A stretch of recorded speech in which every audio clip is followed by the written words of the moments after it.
comme je le disais, la vision nous permet d'avoir un but dans la vie. Si tu n'as pas de vision, tu n'as pas de but. Tu évolues seulement. Donc finalement, toi, tu sers aux autres à accomplir leur but. Parce que toi-même, tu n'as pas de but. La nature aurait du vide. Comme toi, tu n'as pas de but, comme tu n'as pas de vision dans ta vie, au moins tu vas servir à accomplir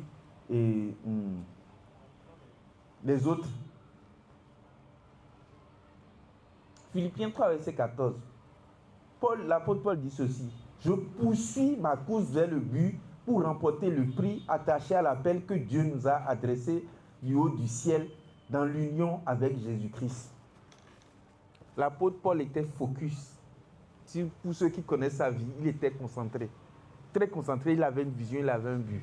De telle manière que, même quand ils sont arrivés quelque part et qu'un serpent l'a mordu, comme il sait que son but, c'est d'aller à Rome, et que c'est Dieu qui lui a donné cette vision qu'il doit aller à Rome, ça ne l'a même pas choqué, puisque ça, il a précipité le serpent dans un feu. Tous ceux qui étaient à côté, quand le serpent venimeux le a mordi, ils ont dit, ah, c'est fini, c'est sûr qu'il était un homme méchant et qu'il va mourir, et ceci. Mais quand ils ont vu que Paul était bien, ils se sont dit, ah, c'est certainement... Ils ont commencé par lui prêter d'autres intentions. Ils ont dit que c'est certainement un féticheur, un homme bizarre et tout. Mais Paul avait un but, il avait une vision, il savait qu'il devait aller à Rome. Et c'est pareil quand il était sur le chemin de Jérusalem, les gens lui ont dit non, ne va pas, les prophéties sont venues, les gens sont dit, les sœurs ont pleuré. Moi, c'est un passage qui me dit, les sœurs ont pleuré, on dit, Paul, s'il te plaît, non, ne t'en va pas. Quoi, un problème? Ok, c'est bon. Les gens lui ont dit, Paul, s'il te plaît, ne pars pas. On est triste. Si tu vas là-bas, tu vas mourir. Mais il avait un but dans la tête, il avait une vision. C'est la vision qui permet aux grands hommes d'être accomplis. Ce n'est pas premièrement...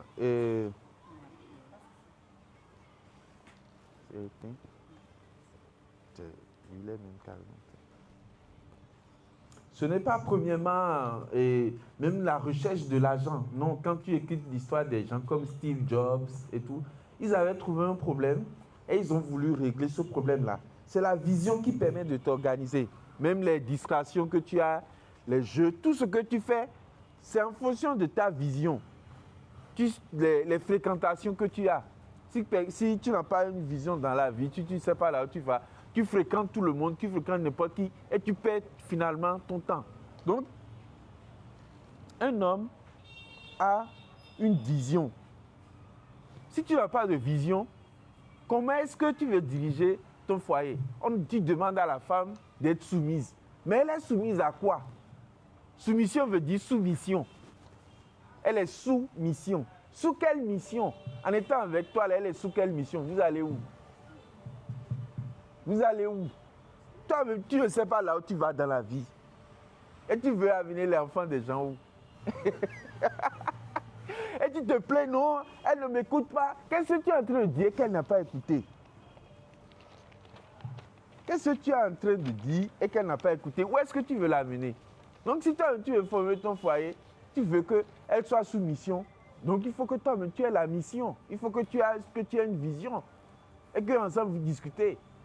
Avec ma femme, on a déjà discuté certaines choses. Dans 6 mois, on s'est donné un objectif de 6 mois pour accomplir certaines choses. Et on est en train d'œuvrer dans ce sens-là. On dépense l'argent que Dieu nous donne dans ce sens-là. Nos fréquentations sont dans ce sens-là. Nos recherches sont dans ce sens-là. Donc si on n'a pas de vision, on n'a pas on ne sait pas là où on va, on n'a pas de gouvernail. Donc finalement, on va où? On va servir de sous-fifre aux autres. Donc troisième chose, le travail. Un homme doit travailler. Et comme on le dit, effectivement, il n'y a pas de sous-métier. Un homme doit nécessairement travailler. Depuis la création du monde, Dieu a voulu le travail pour l'homme. Les femmes aussi, hein, mais premièrement l'homme. C'est d'abord à l'homme qu'il a confié la mission de travail. Nous allons lire Genèse 2, verset 15.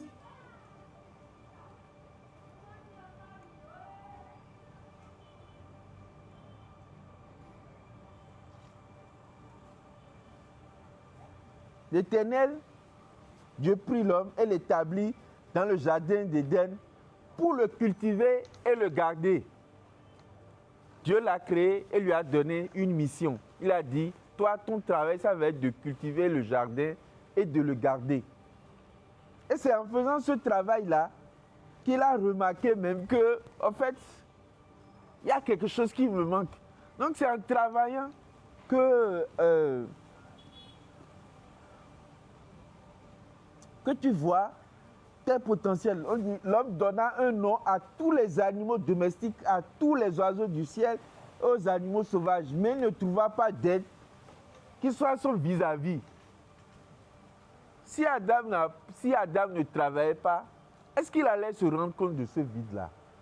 C'est parce qu'il a travaillé, il faisait ce que Dieu lui a demandé, qu'il s'est rendu compte de ce vide-là. Un homme doit travailler. Même si, par exemple, tu as étudié dans un certain secteur, dans un certain domaine, et que tu n'as pas encore de possibilité de travailler dans ce domaine-là, commence par faire autre chose.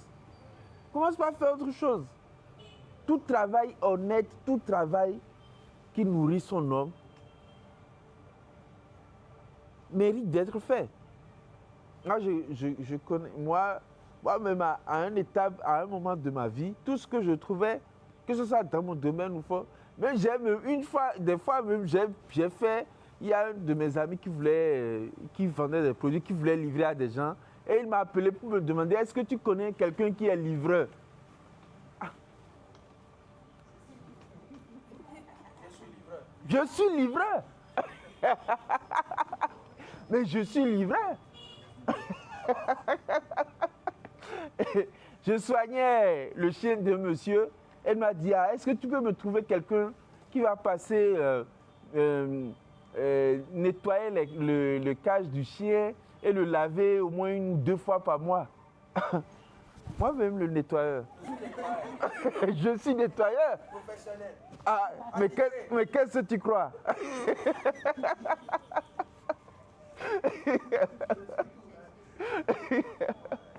Je suis multifonction parce que Dieu m'a donné cette capacité-là. Je ne peux pas me limiter à une chose. Dieu a créé plein de potentiel en moi. Dieu ne m'a pas donné une seule chose, il m'a créé plein de potentiel. Et c'est dans ces choses-là, c'est en faisant ces choses-là petit à petit, en créant des contacts, des relations, que j'ai trouvé des gens qui ont permis, et je suis rentré qui ont permis que je fasse le travail que je fais aujourd'hui. Donc, un homme doit travailler. Si tu ne travailles pas, tu ne manges pas.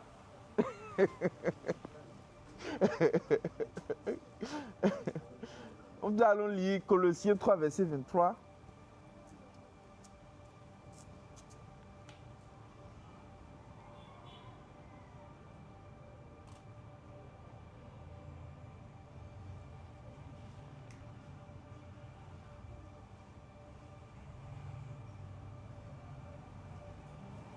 Quel que soit votre travail, faites-le de tout votre cœur. Et cela comme pour le Seigneur et non pour des hommes. Non seulement tu dois travailler, tu dois bien travailler. Tout ce que tu fais comme travail, tu dois le faire bien. C'est en faisant ça que tu peux attirer des regards sur toi. Et que quelqu'un, même si tu es chauffeur, tu es vraiment un bon chauffeur. Hein? Tu es très soigneux, tu prends soin bien du véhicule. Ah, tu as vraiment appris ça dans ta vie. Ah non, chef, à la base, j'ai eu tel diplôme. Mais comme je n'ai pas trouvé ce travail-là pour l'instant, je fais dire, ah bon, ah, si tu amènes-moi ton CV, tu vois. Mais quand tu fais le travail comme si on t'a forcé, est-ce qu'on t'a demandé quelque chose? Non, fais-le bien. C'est comme en arrivant à l'avion qu'on a pris, il y avait une dame très, très mal polie dans l'avion, parmi les stewards, parmi les hôtesses. Elle est passée de ma cogne. Et on s'était dit que plus jamais on allait prendre cette compagnie-là, pour plusieurs raisons.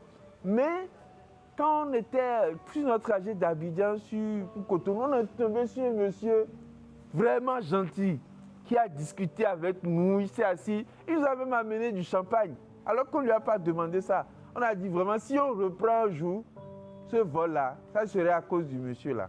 Bon, pour l'instant, je ne suis pas encore quelqu'un de très important, mais à supposer que j'étais quelqu'un de très important et qu'il nous a traité comme ça, j'allais lui demander son contact et peut-être lui proposer d'autres choses. Qui sait? Tu ne sais pas à qui a fait. Donc si tu fais un travail, fais-le bien. Ne regarde pas les hommes avec qui tu travailles, ne regarde pas aux hommes avec qui tu travailles, mais fais-le comme un travail que tu fais pour Dieu. Quel que soit ce travail-là, parce que ça permet de te nourrir, il faut que tu en prennes soin. Quatrième chose, un homme se prépare à diriger. Un homme se prépare à diriger. Un vrai homme. Parce que Dieu t'a mis en tant que chef. Tu es chef. Dieu t'a dit que tu es le chef de la maison, le chef du foyer. Donc il faut commencer à préparer à se diriger, à diriger. Diriger ton foyer, diriger tes enfants, diriger autour de toi. Quand tu viens chez toi, c'est toi le chef. Le président de la maison, c'est toi. Le président de la maison, c'est toi. Donc il faut que ça ne se fait pas à hasard. Il faut que tu acquiers des aptitudes. Il faut que tu acquiers certaines aptitudes pour pouvoir diriger. Et je vais vous parler d'une de ces aptitudes aujourd'hui, c'est la patience. La patience, c'est pour ça que j'ai le livre que le pasteur Philémon a écrit. Est-ce que tout le monde a déjà acheté son livre ici? Qui sont ceux qui n'ont pas encore leur livre?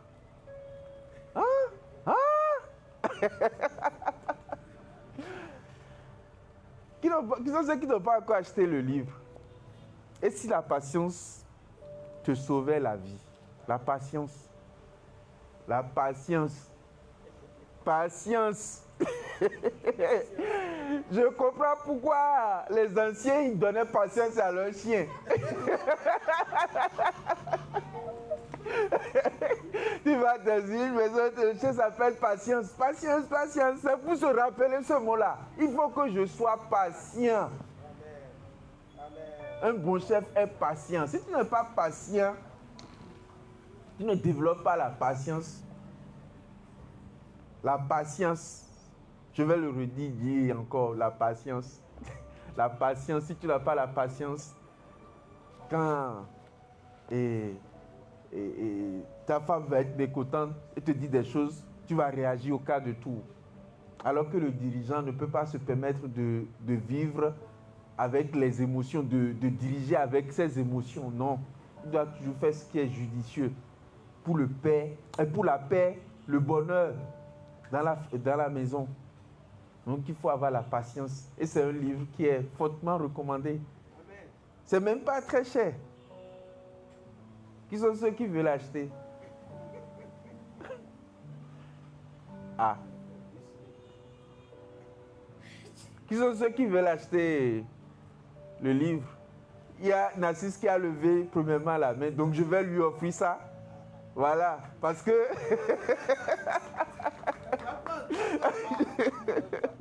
je t'offre de rien. Oui. La patience, ça sauve la vie. Je me rappelle de tellement de situations où si j'avais parlé, dit ne serait-ce qu'un seul mot, dans cette situation, ça allait tout chambouler.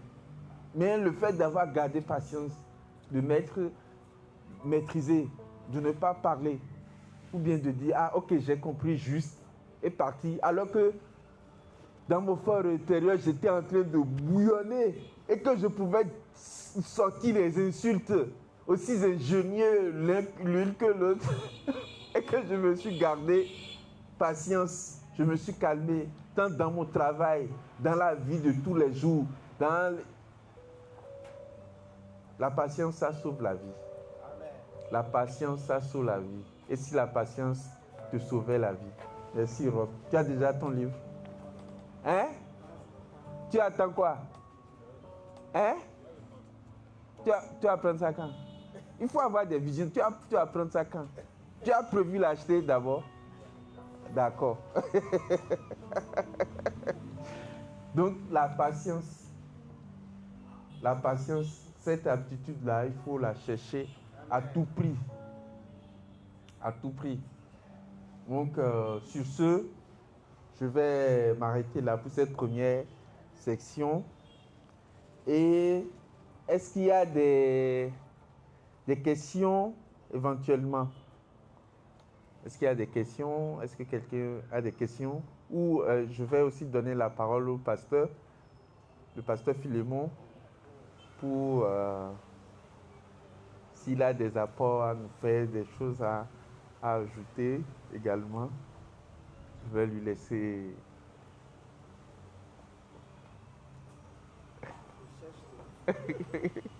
Ah, tu veux avoir des jumeaux, hein? Ah oui, on est dans 2 micros, donc...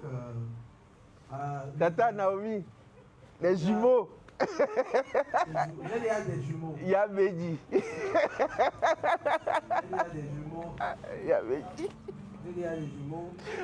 Ah, il a dit déjà. Il y a 2 jumeaux. Il dit, hey, ça sont déjà des jumeaux. Non. Alors, vraiment, c'est un merveilleux thème. Donc, vous savez, si vous ne comprenez pas les principes qui nous amènent de jeune homme à... J'espère que je ne me cache pas les... amen. De jeune homme à... De jeune garçon à quoi? À homme. Vous savez, mon garçon, Chamaï dit souvent, je ne veux pas grandir. Mais il est plus intelligent que nous tous. Vous savez pourquoi? Parce qu'il sait que quand il va grandir, il y aura beaucoup de responsabilités. Donc, il dit souvent, je ne veux pas grandir. On le tape pour dire, tu vas grandir au nom de Jésus. Tu ne vas pas fuir ta responsabilité. Tu ne vas pas fuir tes responsabilités. Donc, il y a vraiment, souvent les gens aujourd'hui, on se regarde, on dit, bon, ouais, bientôt on aura 40 ans, hein, pas dans trop longtemps. Il faut doser, Mais il faut doser. Doucement, je ne suis pas pressé d'avant. J'étais avec un ami la dernière fois, il m'a dit, bon, écoute, j'ai quel âge maintenant? Je lui ai dit, c'est faux. Il dit c'est faux, c'est pas vrai. Donc lui-même, il vit dans le déni de son âge.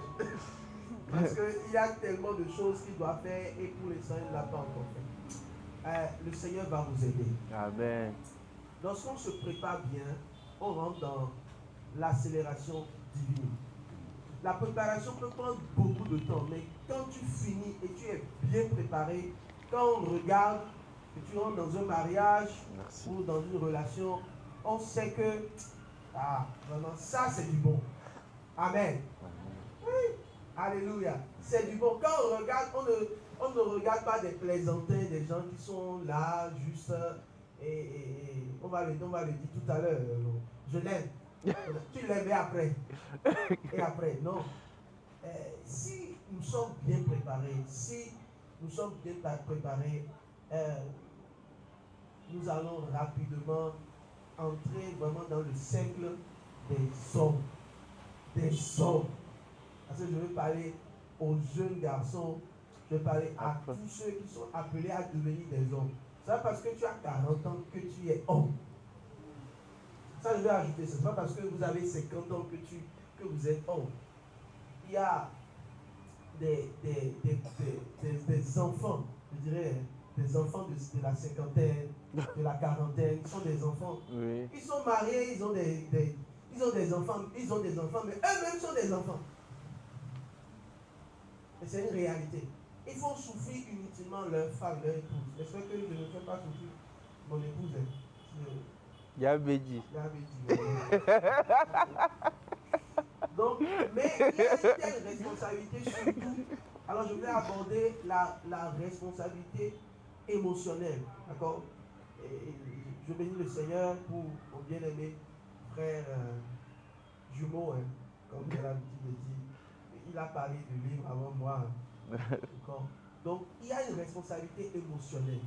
D'accord? Si vous ne savez pas gérer vos émotions, vous ne pouvez pas être appelé les hommes. Souvent, les hommes ont cette facilité de se mettre en colère. Et c'est vraiment, c'est pas beau. C'est pas beau. Et si vous ne vous préparez pas à gérer cette colère, vous aurez toujours une porte ouverte pour l'ennemi dans votre foyer. C'est une réalité. Si vous ne vous préparez pas à gérer vos émotions, votre manière de parler, votre manière de répondre, vous allez toujours avoir des problèmes. Donc, il y a une responsabilité à savoir gérer ces émotions. Que Dieu nous aide à gérer nos émotions.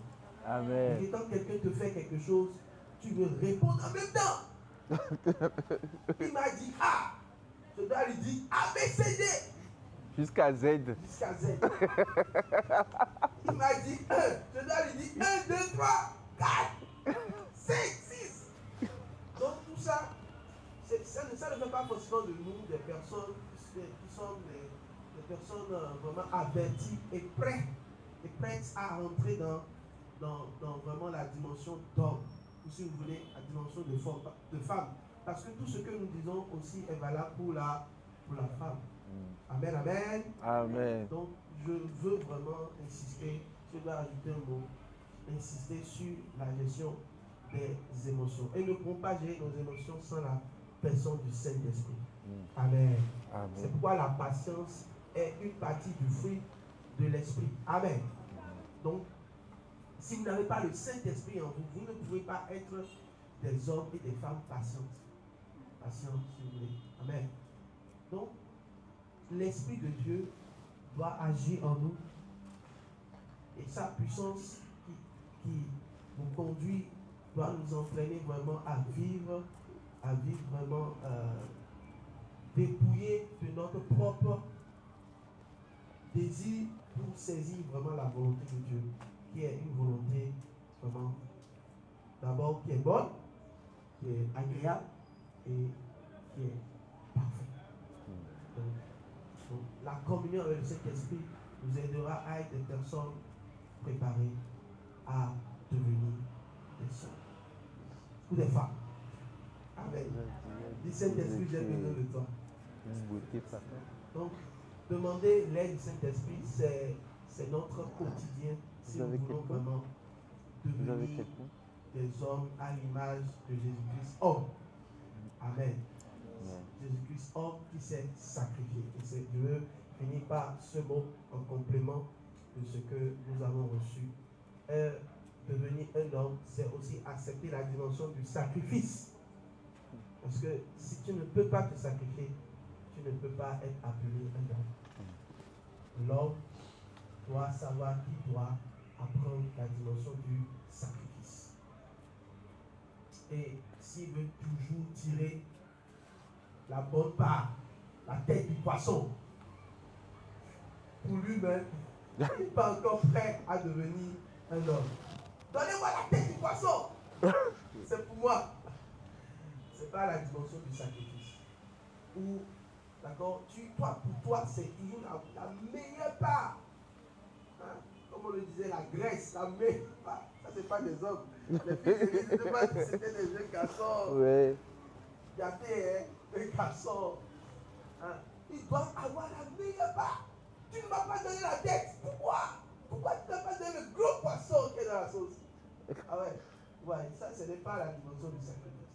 Où il y a des hommes qui comptent le nombre de poissons dans la sauce. Ah. Ça, oui, il y a des gens comme ça.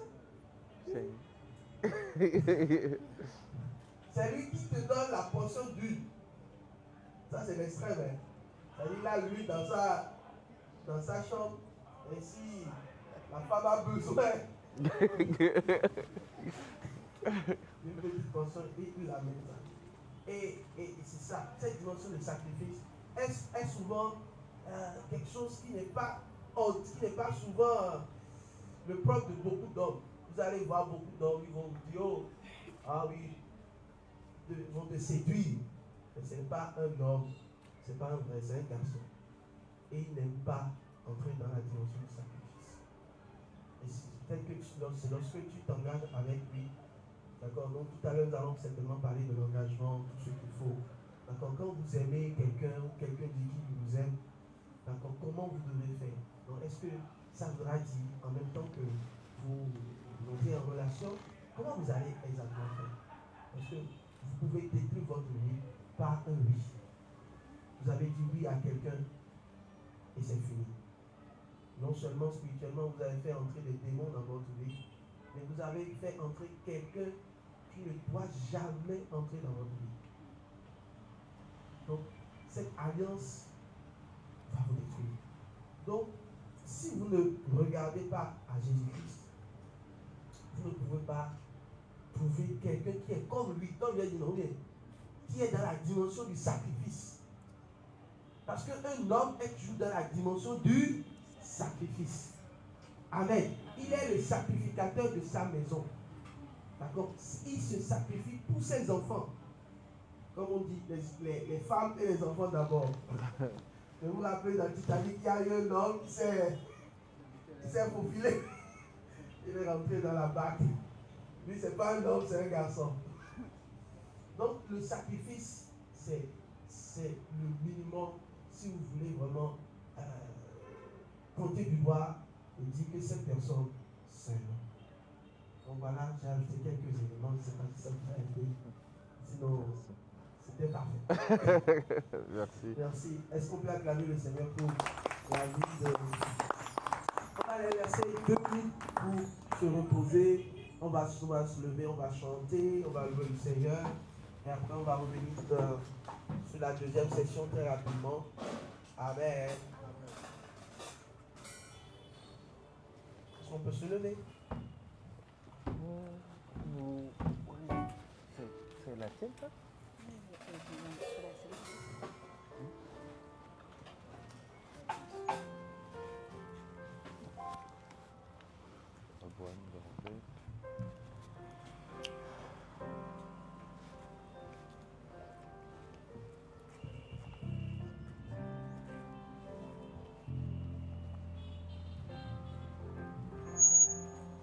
Je louerai Dieu toujours. En reggae. Je louerai Dieu toujours. Je louerai Dieu de tout mon cœur. Je louerai Dieu de tout mon cœur. Toujours. Je louerai Dieu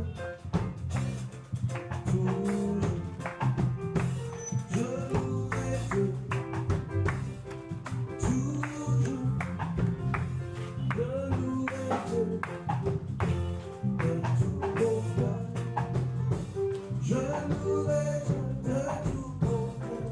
Toujours. Je louerai Dieu toujours. C'est fermé? C'est fermé? C'est fermé?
Seigneur, nous te sommes reconnaissants pour ce moment que tu nous donnes de partager. Merci, Saint-Esprit, d'être là avec nous, de nous conduire dans tout ce que nous faisons. Seigneur, du puissant de cette deuxième session, des instruments, en tout cas, Seigneur, quel est ton œuvre, que la grâce de Dieu en nous de nous. Amen. Amen. Alors nous allons aborder la deuxième session. Je lève et après. Je lève et après. Et souvent, le pasteur Roux, il dit souvent quand vous êtes amoureux, et qu'on parle, je lève, oh là là, je lève.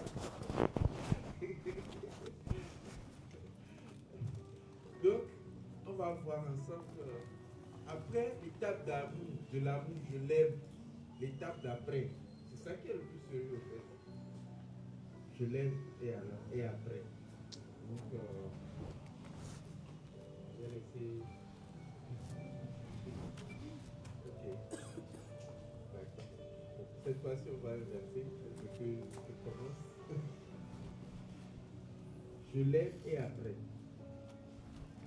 Alors, moi, on va commencer par définir ce que c'est que l'amour. Qu'est-ce que l'amour? Qu'est-ce que l'amour réel?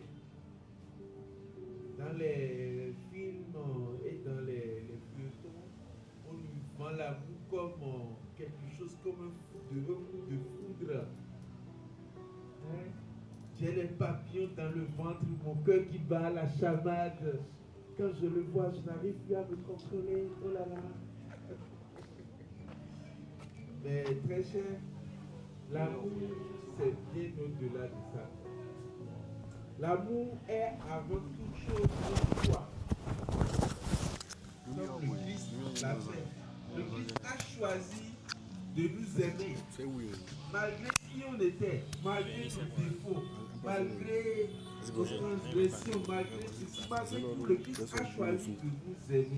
Sur la croix, alors que les hommes étaient en train de l'insulter, de lui jeter des pierres, de lui dire toutes sortes de mots méchants, qu'est-ce qu'il a dit?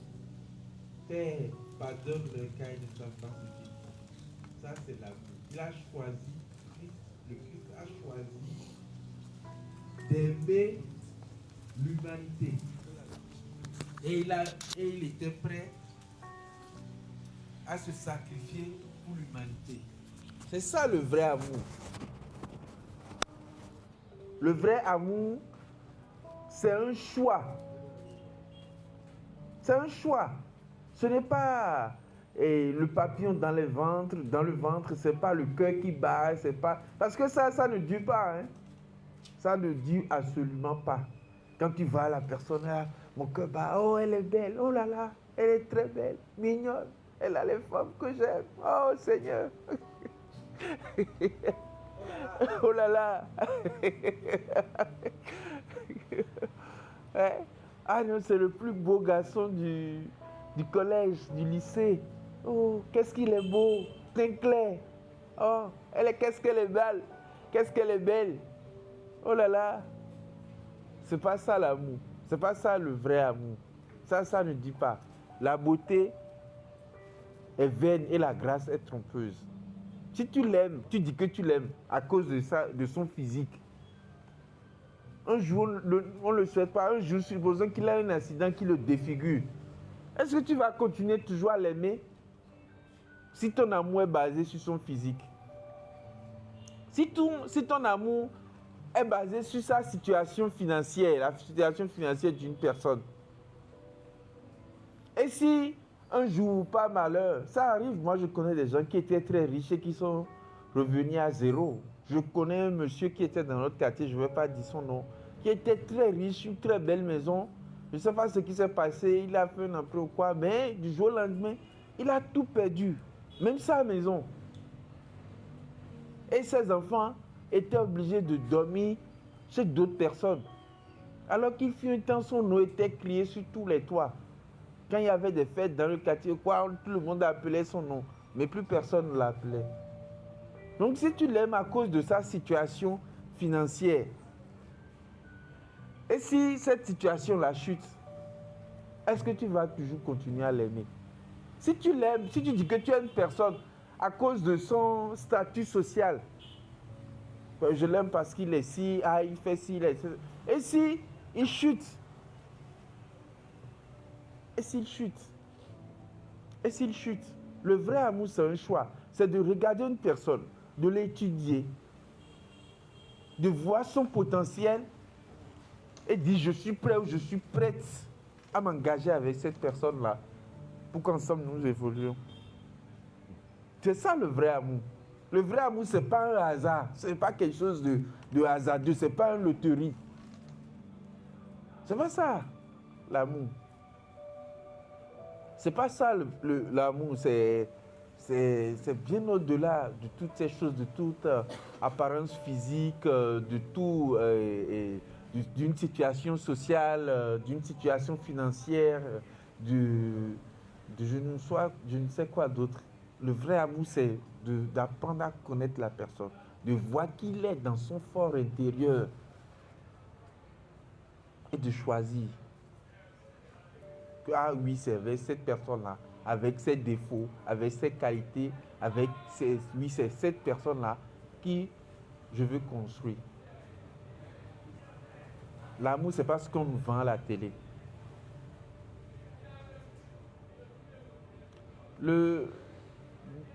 L'amour, c'est quelque chose qui est censé durer jusqu'à éternellement, si on veut. Jusqu'à ce que la mort nous sépare, c'est ce qu'on dit. Donc, quand tu dis que j'aime quelqu'un, ça veut dire que tu prends en compte ça. Ça veut dire que je l'aimerai jusqu'à ce que la mort me sépare. Donc, est-ce que la personne à qui tu dis je t'aime là, est-ce que tu es sûr de ça? Tu dis, oui, je l'aime.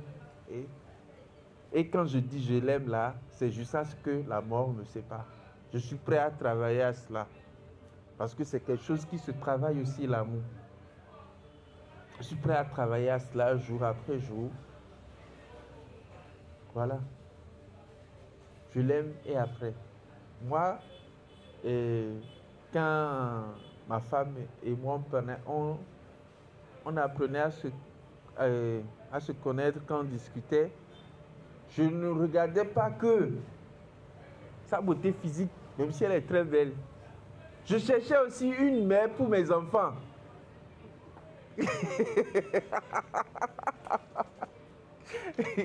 Je cherchais aussi une mère pour mes enfants. Une femme capable de donner une bonne éducation à mes enfants, les enfants que j'aurais. J'étais dans cette vision-là. Aussi, quand j'apprenais à la connaître, de ne pas seulement m'arrêter à son physique. Non, elle-même, là, est-ce qu'elle est comment? Est-ce qu'elle peut éduquer des enfants? Surtout nous, on est dans un contexte très particulier. Des fois, je lui posais des questions dans ce sens-là. Ah, qu'est-ce que toi, tu penses des fessées aux enfants et tout ça? Et elle m'a dit qu'elle n'est pas contre. Mais par contre, il ne faut pas en abuser non plus. J'ai dit, ah, ça c'est déjà un bon début. je glissais des petites questions comme ça dans des débats de façon, je le glissais de façon inopinée. Parce que c'est la meilleure façon d'observer quelqu'un, c'est quand il est dans son élément naturel, que vous êtes à l'aise, que vous êtes en train de parler. C'est pas une question-réponse, quoi. Non. Donc ça fait partie d'un ensemble de choses. Elle aussi, elle observe des choses. Chez moi, elle va vous le dire tout à l'heure, des choses qu'elle a observées. C'est pourquoi elle m'a dit oui, elle va vous le dire. Mais moi, je dis les choses qui m'ont poussé à demander. Donc déjà, première des choses, sa foi chrétienne, son attachement à Dieu. Parce que s'il n'y a pas Dieu dedans là, de notre propre force, on ne peut pas y arriver, le vrai amour. On ne peut pas y arriver. Donc j'ai regardé à ça, j'ai regardé à elle, même son éducation, comment elle se comporte dans la vie de tous les jours, comment elle gère ses situations. Et je vois si j'ai la capacité de supporter ou pas. Si c'est ce qui ne me plaît pas chez elle, est-ce que c'est des choses est-ce que c'est des choses définitives? Donc, parce que quand tu dis que tu aimes une personne, tu ne te dis pas, quand tu vois des choses qui ne te plaisent pas, tu ne te dis pas, demain elle va changer, non. Tu te dis qu'elle va rester comme ça jusqu'à ce que la mort nous sépare. Si, au cours du chemin, Dieu fait grâce et qu'elle change, tant mieux. Mais toi, tu ne vas pas dire, non, je vais la changer. Toi, tu es qui? Tu peux changer quelqu'un? Dieu même, là, Dieu ne t'a pas changé toi. Hein. Et toi, tu dis que tu vas changer quelqu'un. Non. Donc, c'est pour ça que tu vois la base de cette personne-là. Tu vois si, elle est... Est-ce que ça me convient ou pas? Est-ce que je peux faire avec telle ou telle chose? Même si ça ne change pas, est-ce que je peux faire avec? est-ce que j'ai les capacités en moi de pouvoir supporter ça? Sinon, ma soeur,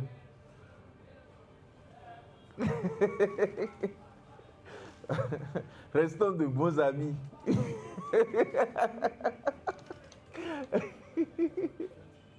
Restons de bons amis. Voir quelle mentalité elle a. Est-ce que c'est quelqu'un qui pense à l'avenir ou bien elle est dans le... En même temps, comme on le dit, non. Est-ce que c'est quelqu'un qui a des projets d'avenir? Est-ce que c'est quelqu'un qui est réfléchi? Est-ce que c'est quelqu'un qui sait faire qui sait gérer son argent et tout ça? Parce que moi-même, je sais que je suis déjà un mauvais gestionnaire. Si en plus je me marie avec une personne qui est mauvais gestionnaire, qu'est-ce qu'on va devenir? Résultat négatif. Résultat négatif. Donc, quand on dit j'aime une personne, tu vois que la personne fait de mauvaises choses. Tu vois que la personne, dont la manière dont elle se comporte, elle n'est pas du tout responsable. Du tout, un homme ou bien une femme qui n'est pas du tout responsable. Et pour cette personne-là, c'est comment vous allez faire la fête tous les week-ends, c'est comment vous allez acheter telle marque de boisson, c'est comment tout le temps, c'est comment vous acheter telle grande marque de vêtements et tout ça. Donc, des fois même je dis qu'elle est une pince parce que elle n'est pas sortie. Avant qu'elle sorte 5 francs, c'est qu'elle a comparé. Elle fait tout le temps des comparaisons. Alors que des fois, moi, j'allais au supermarché, j'achetais des choses de marque et tout ça. Et la dernière fois, elle me disait, c'est la dernière fois que tu es en train de manger ça. Les spaghettis panzani. Parce que je regarde la publicité et j'aime ça, les panzani. Les pâtes de panzani. Elle dit, c'est la dernière fois que tu manges des panzani. Je mange des panzani. Parce que ça coûte cher, mais ce n'est pas différent de ce qui... Voilà, des autres marques. Ouais. Donc tout ça, c'est des choses que j'observais. Et chaque fois, des fois quand j'allais au supermarché, c'est finalement à elle que je demandais, voilà tout ce qu'il y a, les prix. Je choisis quoi? Prends la première marque.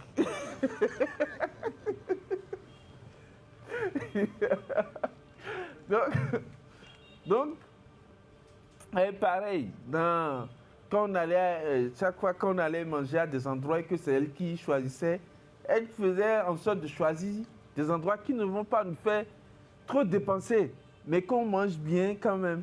De temps en temps, on peut se permettre d'aller dans des endroits un peu chics, mais on ne va pas gaspiller tout notre argent dans les restaurants, dans tout ça. Il faut qu'on pense à notre avenir. Si on gaspille tout notre argent dans ça, quand est-ce qu'on va construire des choses nous-mêmes? Donc, c'est quand tu dis que j'aime quelqu'un, le après, c'est toutes ces choses-là. Tu vois? Et si, par exemple, une femme, son rêve, c'est d'acheter tout le temps des mèches brésiliennes qui coûtent... il y a même, je ne sais même pas, il y a des mèches qui peuvent coûter jusqu'à 1 million. Et tout le temps, tu vois, sur son...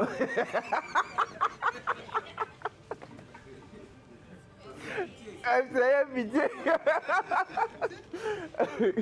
Ah oui, je vais acheter telle mèche brésilienne, je vais acheter telle tisane. Vous voyez là, elle a toujours ses cheveux naturels. Ah ouais, toujours naturels.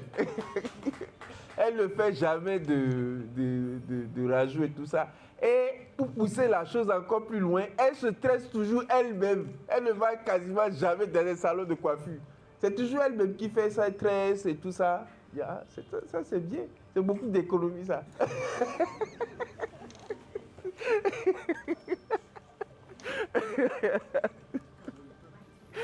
Mais que veut le peuple? Oui. Elle s'habille très bien, très joliment, mais avec des trucs qui ne coûtent pas excessivement cher. Tout est toujours raisonnable. Et elle a même des sites où tout le temps elle est en train de comparer. Quand elle tombe sur un truc moins cher, Elle aime tellement les... Moi, j'ai des mains de bonne qualité. Voilà, moi j'ai bonne qualité. Parce que des fois, il y a des gens dans les magasins, ils ont des invendus et tout ça. Elle guette toujours ces occasions-là. Elle ne peut pas ça.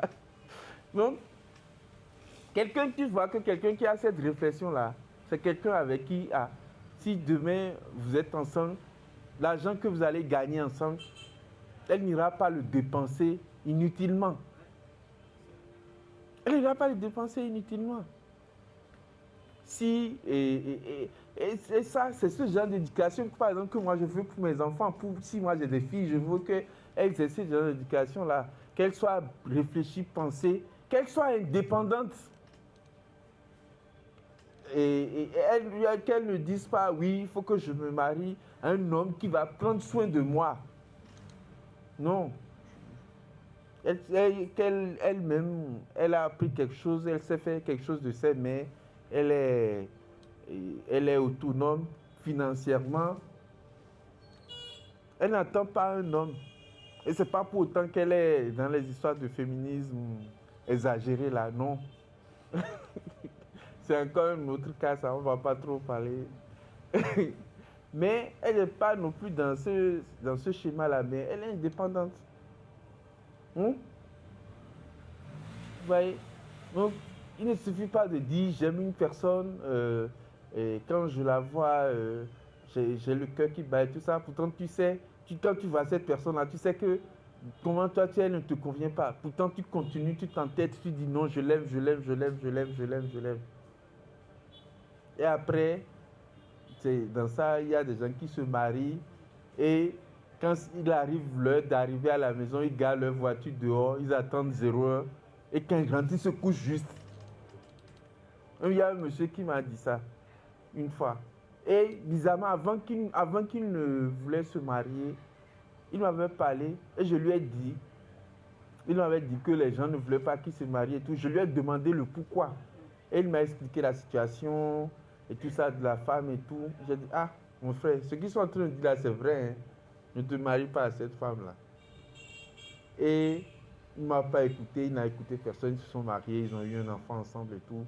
Et quand ils ont commencé à avoir des problèmes, non, il n'a pas voulu me parler parce qu'il croyait que j'allais lui dire c'est bien fait pour toi. Mais c'est pas vraiment pas drôle. Et il m'a expliqué, il a dit qu'il faisait tout ce qu'un homme devait faire. Il achetait à manger, tout. Et tout. Mais sa femme, il a dit que sa femme ne faisait jamais la cuisine. Quand elle rentre, c'est toujours du piment avec akassa et amosodia. C'est toujours ça. Alors qu'il y a du riz, il y a tout à la maison. Si elle veut faire la cuisine, tout ce qu'ils font, hein. Mais elle ne fait jamais la cuisine. Et pire encore, il voit qu'elle essaie de l'envoûter, il vient retrouver des choses sous le lit et tout ça. Et il m'a dit, il y a un jour quelque chose qui lui est arrivé et qu'il a eu pitié de lui-même. Parce que chaque fois, il rentre à la maison le plus tard possible. Il reste dans la rue. Quand tout le monde parle de son truc, il va rester dans la rue, il va rester dans les buvettes, il va faire truc là. Et un jour, il y a la pluie. Et il ne pouvait même pas rentrer. Malgré qu'il y avait la pluie là, il préférait rester dehors, s'abriter quelque part, jusqu'à ce que l'heure où il est sûr que sa femme ne dorme sonne. Donc il a dit qu'il attendait comme ça. Alors que sa maison est à côté, il pouvait rentrer. Mais il est allé s'abriter quelque part comme comme un sans-abri, sous la pluie comme ça. Et la vie, c'est quelle situation je suis en train de vivre comme ça. J'ai dit, mon frère, Yako, patience. Mais est-ce qu'on ne t'avait pas dit non? Finalement, ils se sont séparés. L'amour, ce n'est pas les émotions. L'amour, c'est quelque chose de réfléchi, de très réfléchi. De voir en quelqu'un un potentiel pour une femme. Voir un homme, l'homme là, tel que je le vois, c'est vrai aujourd'hui, sa situation n'est pas encore stable. Mais c'est quelqu'un qui se défend, qui se bat. Avec mon frère, on rit souvent, on dit c'est un bâtard, parce qu'il se bat beaucoup. C'est quelqu'un qui se bat, c'est pas quelqu'un. On n'est pas en train de dire non plus de choisir le dernier paresseux, celui qui ne veut pas. On a dit tout à l'heure qu'un homme doit travailler. C'est quelqu'un qui se défend, qui n'aime pas, et qui ne sait pas, qui n'est pas assis quelque part a dit j'attends les jours meilleurs, non. Mais en attendant, cherche à faire des choses, cherche à faire beaucoup de choses, mais qui a des visions, et tu es prêt à travailler avec cette personne-là jusqu'à ce que tout son potentiel ne se développe et ne s'éclore. Vous voyez? Donc, c'est ça l'amour, c'est faire ce choix-là. Certes, pas avec n'importe quel homme, mais voir vraiment, prier pour ça, pour dire ah, Seigneur, je veux m'engager sur ce chemin-là. Est-ce que tu penses que ça va faire mon bonheur? C'est ça. C'est pas s'arrêter juste à une beauté physique qui est très éphémère. Hein. Très éphémère, il suffit juste d'un simple accident, d'un simple truc pour que cette beauté-là que tu apprécies si tant disparaisse. Et si c'était ça ta base, c'est que ta base a disparu. Tu vas commencer à la détester. Et pire, si vous êtes rentré dans un mariage, tu vas faire comment? Tu vas faire comment? C'est jusqu'à ce que la mort ne vous sépare. Tu vas faire comment? Hein?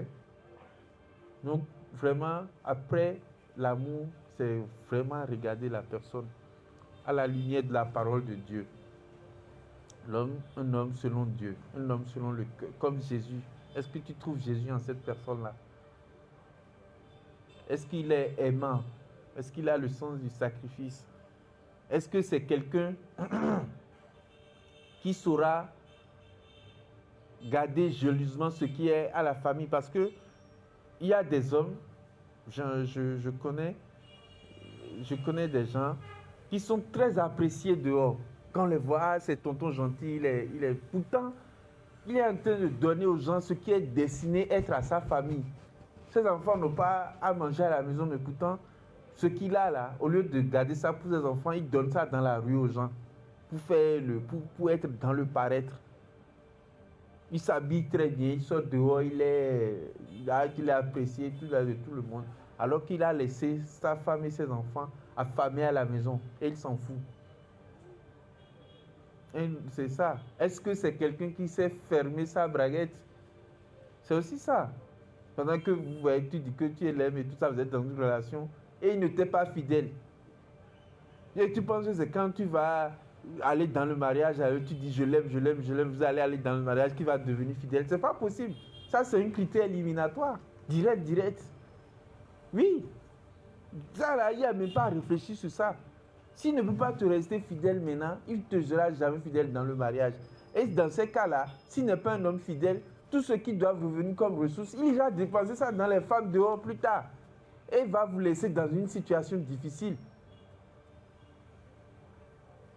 Il va vous laisser dans une situation difficile à la maison. Donc, ce n'est pas quelqu'un de responsable. Tu passes à autre chose. C'est quel amour? C'est quel amour?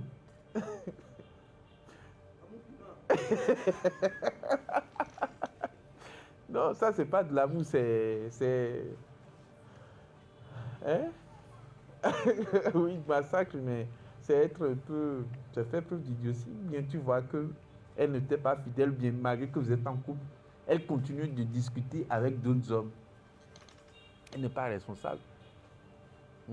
On a vu plein de relations où des gens, même des gens célèbres et tout, et après des années de divorce, on apprend que les enfants, tous les enfants qu'il a élevés ne sont pas ses enfants.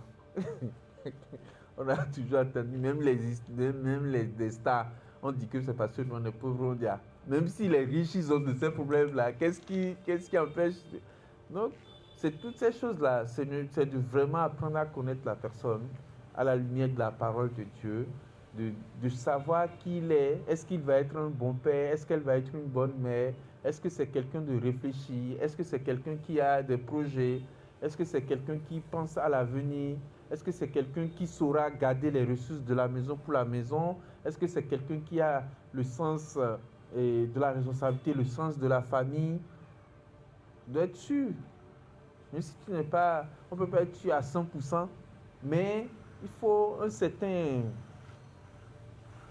certaine base. Donc je vais donner la parole à ma femme. Ouais. Il n'a pas dit que les produits de premier prix, les mange. Les repas sont très bons, n'est-ce pas? Oui, les repas sont bons. Oui. Même si je ne veux pas manger de panzani. Voilà, non. Pour rebondir sur ce que Gédéon disait, comme je vous l'ai déjà dit plus tôt, moi j'aime bien lire. Et j'ai lu un très bon livre quand je me préparais qui s'appelait Je dis oui à qui de Gary Thomas. Une lecture que je vous conseille. Je dis oui à qui de Gary Thomas. Que vous soyez en train de vous préparer à vous marier ou que vous ne vous préparez pas, juste par curiosité. Et ensuite, une fois dans un processus de fiançailles, je dis oui à quoi pour bien savoir dans quoi vous allez mettre vos deux pieds. C'était des lectures très intéressantes. Et je dis oui à qui disait beaucoup de choses que Gédéon a dit. J'ai beaucoup parlé de ce livre quand je le lisais. Et c'est vrai, à qui on dit oui, c'est une question intéressante. C'est pas seulement de dire oui à quelqu'un, c'est à qui on est en train de dire oui. À qui on accepte de donner la main au quotidien. Et il y a quelque chose d'intéressant dans ce livre. C'était vraiment le sens de l'observation. Et Gédéon, il l'a dit aussi, c'est quand vous dites oui à quelqu'un, souvenez-vous toujours que si vous avez l'envie de fonder une famille, vous ne cherchez pas seulement un mari, mais vous cherchez aussi un père. Et donc, il faut toujours se souvenir que les enfants, eux, ne choisissent pas leur père, ne choisissent pas leur mère. Et donc, c'est notre responsabilité, déjà de devenir, pour la partie qui nous concerne, la bonne mère ou le bon père, mais pour l'autre partie, de choisir cette bonne personne. Et la personne avec qui on a envie d'avancer. On rigole beaucoup depuis tout à l'heure, mais il y a quelque chose, moi, qui m'a toujours frappé chez Gédéon. C'est pas tous les jours rigolo, mais c'est sa capacité à me dire non, là, tu fais une erreur. Tu fais une erreur. Pas pour me modifier, pas pour me changer, pas pour me juger, mais parce que comme nous l'a dit Pasteur Boukari quand on faisait des cours pour le mariage, on a le devoir d'apprendre à s'élever l'un l'autre. Et quand vous avez quelqu'un dans votre vie qui vous trouve parfait, ça c'est Gary Chapman qui le dit, c'est pas la bonne personne pour vous. Si vous n'arrivez pas à trouver un défaut à la personne que vous aimez, je vais l'épargner. Il va honteusement dévoiler le secret, mais il n'en ferait pas autant. Mais si vous n'arrivez pas à trouver les défauts de la personne que vous aimez, pas besoin d'en trouver 50. Pasteur Boukari nous en a fait trouver 10. Beaucoup. Mais on a tous, c'est pas besoin que ce soit des trucs dramatiques, on parle pas de red flag comme on dit actuellement chez les jeunes et moins jeunes. Mais si vous n'arrivez pas à trouver des petits trucs qui ne vous plaisent pas, ou qui vous coincent un petit peu, ou vous disent ah ça j'aime pas trop quand il fait ça, j'aime pas trop, c'est que vous vous trompez un petit peu dans votre chemin. Vous ne réfléchissez pas avec la bonne partie de votre corps. Réfléchir un peu avec le cerveau, c'est à ça que ça sert, un peu moins avec le cœur. Parce que le cœur nous trompe beaucoup. Le cœur, c'est quand on est adolescent, on a tous été adolescents, la belle jeune fille, le beau garçon. On n'a rien écouté au cours de maths, on n'a rien écouté au cours d'anglais, on n'a rien écouté, mais alors on sait l'emploi du temps de la personne par cœur, il n'est pas dans notre classe. Voilà. J'espère que ça sort du cul pour certaines personnes, pas que moi. Mais quand on grandit, on apprend à réfléchir autrement. Et on apprend la vraie valeur de l'amour. Et est-ce que c'est pas moi, mais aussi le tu. On n'est pas seulement moi je veux ça, on cherche le bonheur de l'autre. Et c'est ça, je l'aime, et après, je vais consacrer ma vie à rendre heureuse l'autre personne, la personne que j'ai choisie. Peut-être que parfois, ça va être des activités. Voilà, j'aime pas faire ça. Mais oui, la personne, elle apprécie de faire telle activité. Donc il faut apprendre. Et c'est ça aussi. Je dirais, je l'aime. Et après, c'est toute la période de drague, de fiançailles, de se tourner autour. Ça va être aussi apprendre à vivre ensemble et apprendre à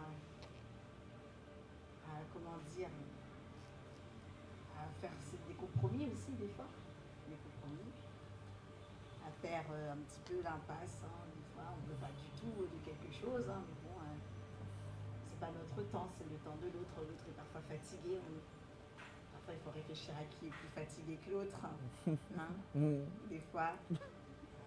Par exemple, je ne suis pas une adepte de la grasse matinée, hein, je peux dire. Mais bon, on essaye de s'équilibrer quand même. C'est les vacances.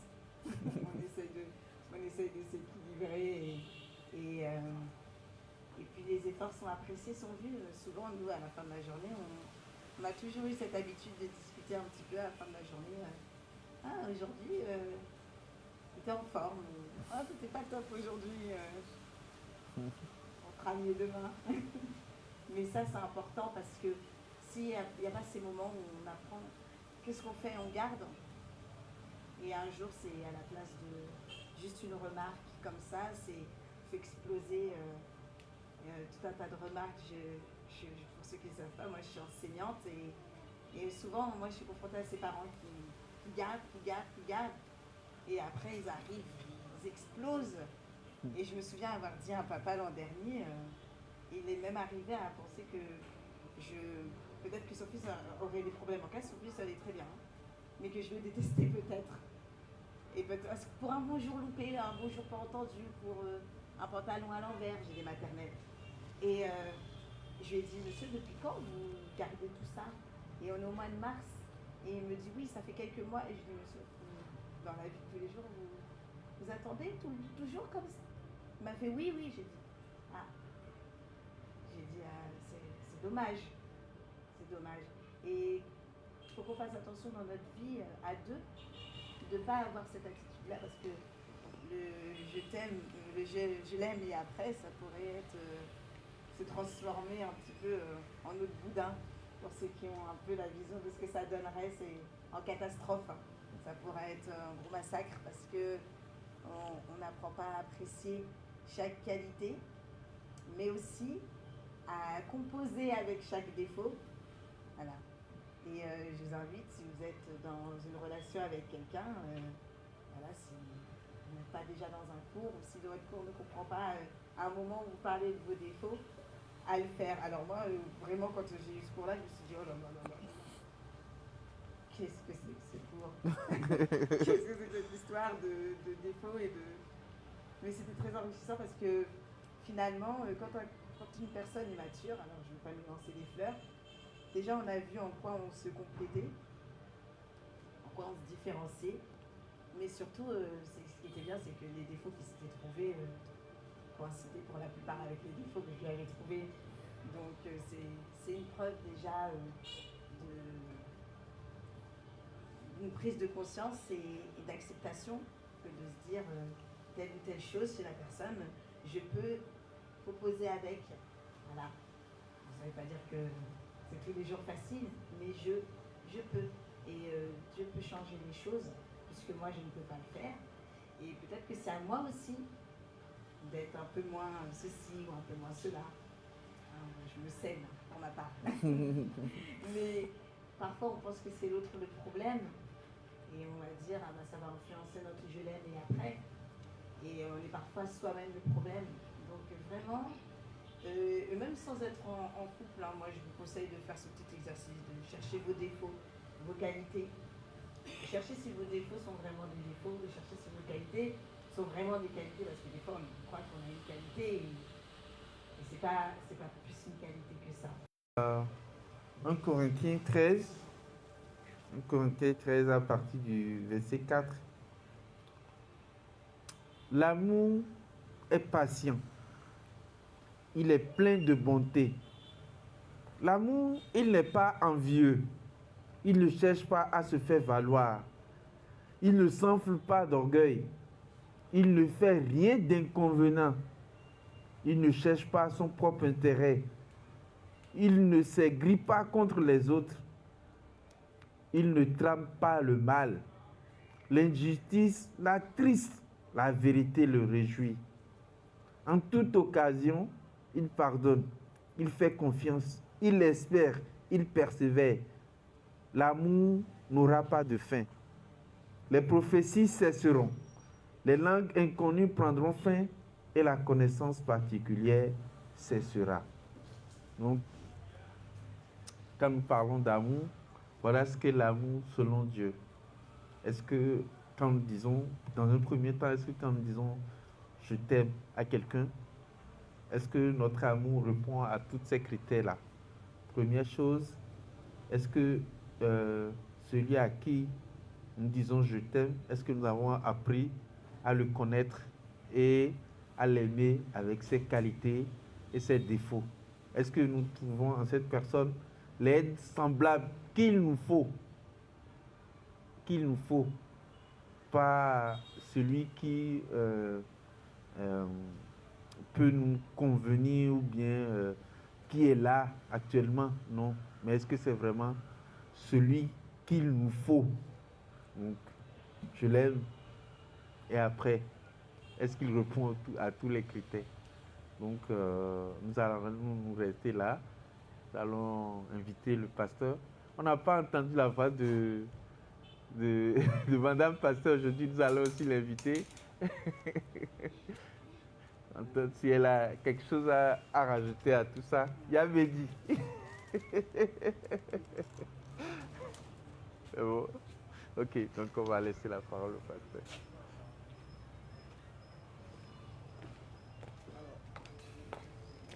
Merci beaucoup. Est-ce qu'on peut encore acclamer le Seigneur pour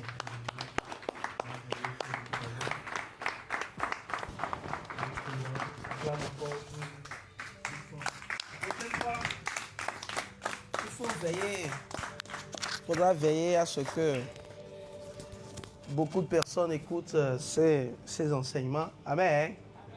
Il faut que chacun s'engage dans cette responsabilité de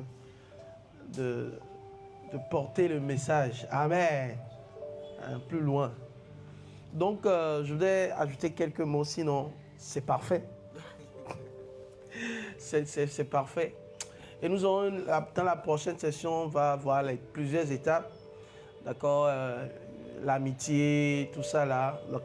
D'accord, lorsque vous êtes appelé à vous marier.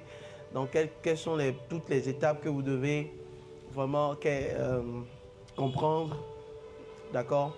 Et ça va vous aider à savoir là où vous en êtes et là où vous allez.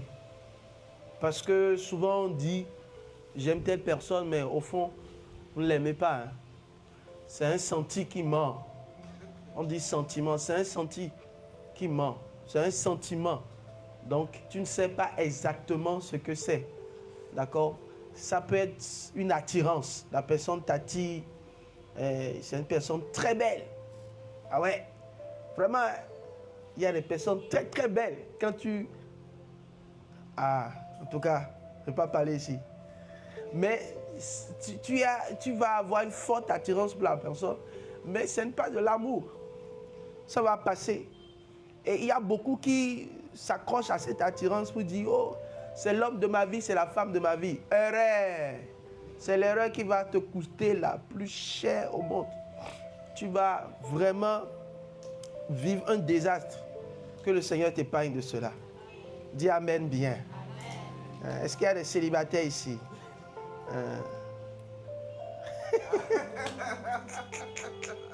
Donc c'est le moment de comprendre ces principes. Est-ce que c'est vraiment de l'amour? Maintenant, est-ce que c'est cette personne que Dieu m'a réservée? Ça aussi, c'est une question importante. Si tu ne règles pas cette question, tu vas toujours... Après, peut-être quand tu t'es marié, tu vas toujours te poser la question, bon, est-ce que c'était pas Jacqueline? Il n'y a pas de Jacqueline ici. Hein? Est-ce que c'était pas Emilienne? Est-ce que ce n'était pas Paulette? Il n'y a pas de Paulette ici. D'accord? Donc tu vas toujours vivre dans le passé. Alors que tu pouvais, par la puissance du Saint-Esprit, régler définitivement ce problème dans ton cœur. C'est ça. Donc, Dieu vous a appelé aussi à prendre de temps dans la patience et à apprécier qu'est-ce que je suis vraiment en train de ressentir. Est-ce que vraiment c'est de l'amour ou juste c'est de l'attirance? D'accord? Et j'ai commencé par le dire tout à l'heure, ne dites jamais oui à quelqu'un sans être sûr que vous voulez aller au mariage avec la personne. Ça, c'est très important. Je l'aime et après, c'est quand je l'aime, normalement, c'est pour la mariée ou le marié. C'est ça, hein? C'est vraiment ça. On n'est pas ensemble pour du copinage. C'est pas sérieux, c'est pas chrétien, c'est pas divin. Si tu es prêt pour te marier, alors là, tu peux commencer vraiment par aimer. Qui n'a pas compris? Si tu n'es pas prêt à te marier correctement, dans les règles de l'art, comme le Seigneur veut, alors ferme la partie de ta vie là, ou de ton cœur que tu appelles amour. D'accord? Je me rappelle quand j'ai rencontré mon épouse, d'accord? Très belle femme. Amen. Toujours belle, hein? Alors vous ne l'acclamez pas pour ça, hein? Amen. Allez, je la voyais, mais je ne la voyais pas. Mais un jour, je l'ai vue. Et quand je l'ai vue vraiment, je savais que c'était elle. Donc, elle passait dans l'allée comme ça pour aller donner l'offrande. Donc, donner l'offrande, et vous qui ne donnez pas d'offrande, vous n'allez pas trouver l'homme de votre vie. Mais quand j'ai vu, j'ai su que c'était elle. Amen. Et vraiment, j'étais convaincu. Et je vous épargne tout le process. Mais ce qui était important dans mon cœur, c'était quoi? C'était quand je lui ai déclaré ma flamme, parce que je brûlais, bien sûr. Je lui ai fait aussi la promesse du mariage. Ça, c'est très important. Lorsque je ne t'aime pas pour qu'on puisse voir, on va voir. On n'est pas en train de chercher à voir. Amen, amen.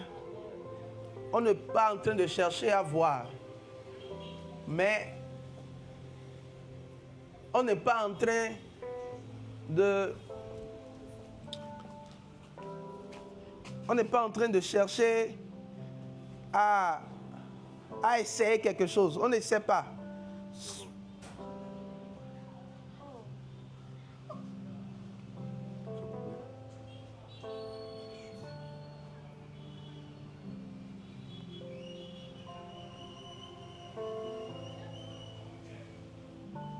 Amen, amen. On n'essaie pas, on s'engage. Amen. Aimer, c'est s'engager pour être ensemble. Amen, amen. Si vous n'êtes pas prêt à être ensemble, alors vraiment, ne vous faites pas du mal. Voyez. Ne vous faites pas du mal. Donc, si je l'aime, le après là, c'est pour le mariage. C'est pas essayage. C'est pas copinage. C'est pas on va être ensemble, on va sauter l'un sur l'autre. D'accord? Et se toucher, voilà. Manger le fruit interdit avant le temps. Tout ça finit par nous détruire. Vous-même, regardez votre vie. Et je voudrais parler vraiment aux sœurs, aux jeunes sœurs. D'accord? Appréciez le prix que vous êtes. Vous avez de la valeur. Dis amen bien. Donc, ne donnez pas votre valeur à n'importe qui, à n'importe quel premier venu. Non! Gardez ça pour l'homme de votre vie. Celui que vous allez vraiment aimer. Vous allez vous engager et vous lutter pour cette personne. Et Dieu va vous aider dans le mariage. Amen. Et je voudrais dire vraiment, c'est beau l'amour. L'amour, c'est tellement beau, mais c'est aussi dangereux. C'est très dangereux. Parce que c'est une puissance, l'amour est une puissance.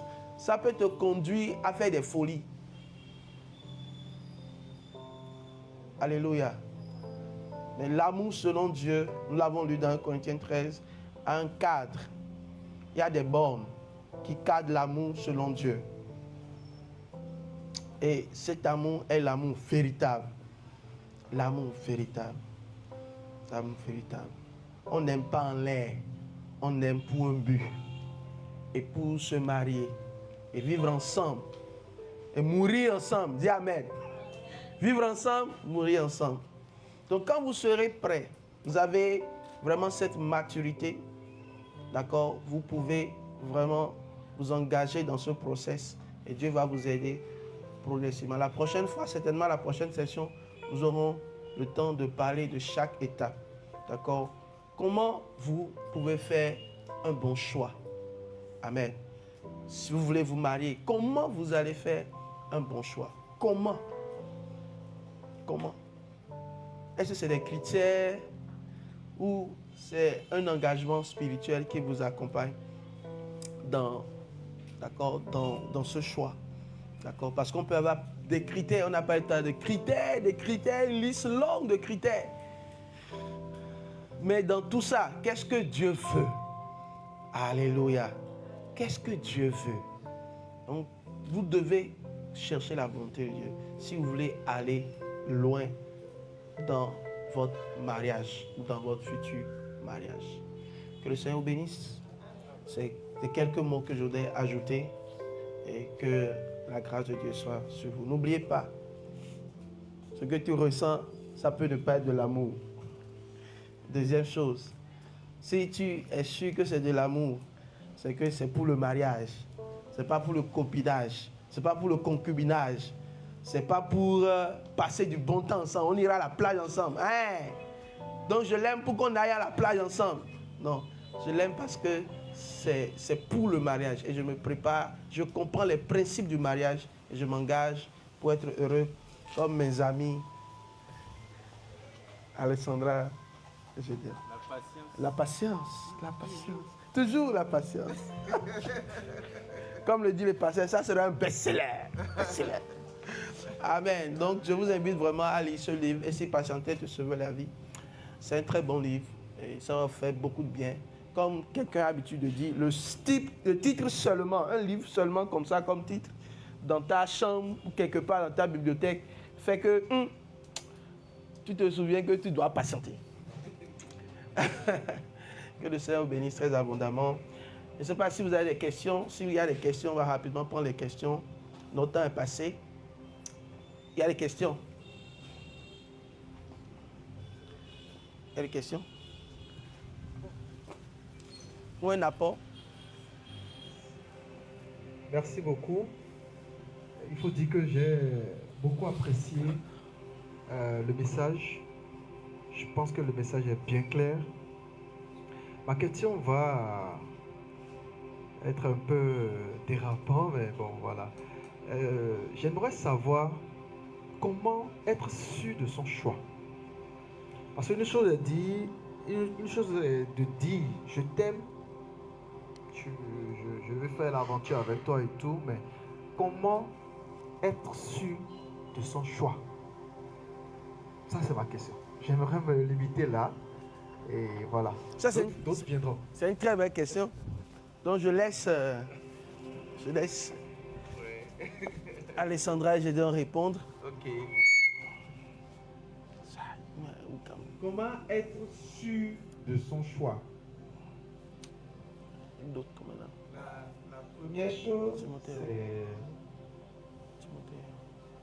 en tant que chrétien, tu ne fais rien sans avoir consulté Dieu. Certes, Dieu nous donne le libre arbitre. Tu ne vas pas choisir à notre place. Mais si tu vas le consulter et tu vas dans un cœur sincère, tu dis Seigneur, celle-là, je la vois, me plaît. Tu es honnête avec. Avant même d'aller parler à la personne, bien sûr. Parce que si tu es déjà allé parler à la personne, tu lui as dit je t'ai engagé. Bon, tant que vous n'êtes pas encore allé au mariage, ça peut toujours faire. Mais toujours dire que même avant d'aller vers cette personne-là, même aller même avant d'aller lui dire quoi que ce soit, prends du temps d'être honnête avec toi, Dieu, cœur à cœur avec lui. Tu dis tout ce que tu ressens à Dieu. Ah, cette fille-là, chaque fois que je la vois, ah, je pense tellement à elle, j'ai déjà rêvé d'elle, j'ai fait ci, j'ai fait ça, Seigneur. Tu me connais mieux que personne. Est-ce que cette personne-là, tu sais qu'elle me convient? Première étape. Mais même bien même avant d'arriver à cette étape-là, en tant que chrétien, tu sais, en lisant la Bible, tu sais quel critère, quel type de femme il te faut pour ta vie. Parce que nous avons plusieurs modèles de femmes dans la vie. Nous avons le modèle de Jézabel qui a poussé son mari à commettre un meurtre. Et nous avons des modèles qui ont été cités comme Abigail, comme Lydie. Donc en lisant, en voyant ces modèles, tu sais quel genre de modèle tu vois dans ça, tu veux pour ta vie et tu vois si elle répond à ces critères-là. Mais si toutefois tu n'es pas toujours convaincu, tu vas demander à Dieu, tu pries d'un cœur sincère, Seigneur, est-ce que celle-là, c'est elle qui me convient? Et tu attends la réponse de Dieu. Tu attends la réponse de Dieu. Moi, je me rappelle qu'une fois, personnellement, il y a une fois où j'ai prié pour... il y a une femme qui, avant que je n'aille même la voir pour lui parler, j'ai passé 3 jours de jeûne et prière. À prier, à demander la volonté de Dieu, sincèrement la volonté de Dieu. Quand j'ai fini cette étape de 3 jours et je priais, c'est elle-même qui est partie. Je n'ai même plus besoin. Mais comme j'ai cherché réellement la face de Dieu par rapport à cette personne, c'est elle qui est partie. C'est vrai, sur le coup, ça m'a fait mal. Mais après, j'ai vu que c'était pour mon bien. Ça t'a fait mal. Pour être sûr, il faut consulter Dieu. Déjà, tu as déjà, même avant que tu me poses la question, je suppose que toi-même, tu as fait tes observations et elle te convient. Maintenant, tu veux être sûr vraiment si elle reçoit le cachet de Dieu. Parce que Dieu la connaît mieux encore toi. Donc, tu vas vers le Créateur, d'un cœur sincère. Et tu vas demander, Seigneur, est-ce que cette personne-là, est-ce qu'elle me connaît? Et Dieu qui est fidèle, il a dit, cherchez et vous trouverez. Donc quand on le cherche vraiment de cœur sincère, il se laisse toujours trouver. Il va forcément te donner ici, il va forcément te faire tourner ton regard vers quelque chose, bien va permettre que tu tombes dans une certaine situation et tout ça, qui vont te guider dans ton choix. Et une autre chose, c'est que tu ressens une paix intérieure par rapport à cette personne-là. Tu as une paix intérieure. Cette paix-là, c'est une paix que le Saint-Esprit donne par rapport à elle. Quand tu penses à elle, quand tu la vois, tu as une paix intérieure. Ton cœur ne s'emballe pas de doute et de peur. Tu as une paix intérieure. Une paix qui vient vraiment de Dieu. Ça, c'est... Et quand tu la vois, vraiment, tu ressens cette paix-là. C'est vraiment une acceptation de Dieu. Non, j'aime. Et je profite, tu n'as pas posé cette question, mais je profite aussi pour aborder le fait que on parle souvent d'âme sœur. C'est-à-dire que il y a d'aucuns qui disent que on a une âme sœur, c'est-à-dire il y a une seule personne qui est destinée. Non. Il y a une multitude de personnes.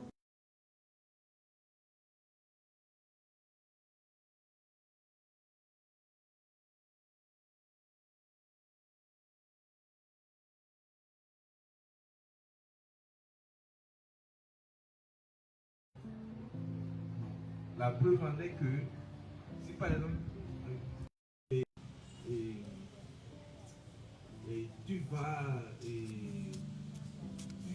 aujourd'hui, supposons que tu ne t'es pas marié ici au Bénin, que tu voyages, tu vas dans un autre pays et que tu vis là, tu vas forcément rencontrer quelqu'un là-bas, d'une manière ou d'une autre. Donc si on dit, tu as supposé que tu es béninois, on te dit que ton âme sœur est bénine, celle qui est là-bas, là, elle est quoi? Ton âme est bénie. Âme frère.